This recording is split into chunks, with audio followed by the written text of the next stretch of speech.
আজ তো রোদ্দুর একবারে ঝলমল করছে, একবারে পুরো কদিন তো একদম কুয়াশা কুয়াশা ছিল। আজকে বেশ রোদ্দুর, ভালো লাগছে। আমি তাড়াতাড়ি এবার সব কাজ সেরে একটুখানি রোদ্দুরে বসবো। আজকে রান্না হচ্ছে, এইটা এখন আলু ভাজছি, আলু ভাজাটা হচ্ছে। পোস্ত দিয়ে দেবো,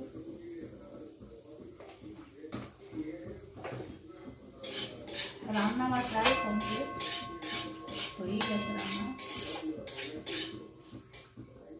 দেখায়, আজকে আমাদের রান্না হচ্ছে এটা, এই তো আলু ভাজা পোস্ত দিয়ে। আজ বৃহস্পতিবার তাই সব নিরামিষ। আর এই দেখুন ভাজা আছে, সিম ভাজা, বেগুন ভাজা, শাক ভাজা, পালং শাক ভাজা, আর আছে গিয়ে মানে গাজর আর মটরশুঁটি দিয়ে ডাল। আর ওটাও আমি ফ্রাই ভাত সামায়নকে দিয়েছিলাম ফ্রাই ভাত করে, তাই একটুখানি রয়ে গেছে। ওইটাই মানে ওটা আমার হবে নাস্তা। আমার আলু ভাজা কমপ্লিট। আজকেও সব ভাজা দিয়েই, বৃহস্পতিবার আমাদের বেশিরভাগই প্রায় দিনই বকা হয় যে ভাজা দিয়েই রান্না হয়, আমরা করি ভাজাভুজি করি, একটু বেশ ভালো লাগে। আর ডালটা থাকে সঙ্গে। ভাত আমার প্রায় কমপ্লিট, ভাত হয়ে গেছে। এটা সমরের ভাত, ও শুধু খাবে, আমার ভাত আমি পরে বানাবো গরম গরম।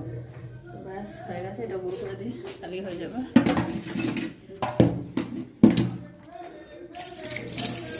রান্না কমপ্লিট, এবার সমর খেয়ে চলে গেলেই বাকি কাজ।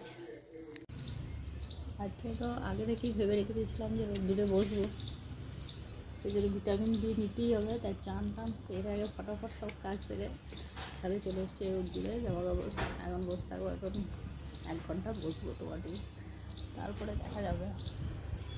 মাথার চুলটা শুকাবো, তারপর সামানকে আনতে যাবো। যাই হোক, এখন একটু বসে থাকি, তারপরে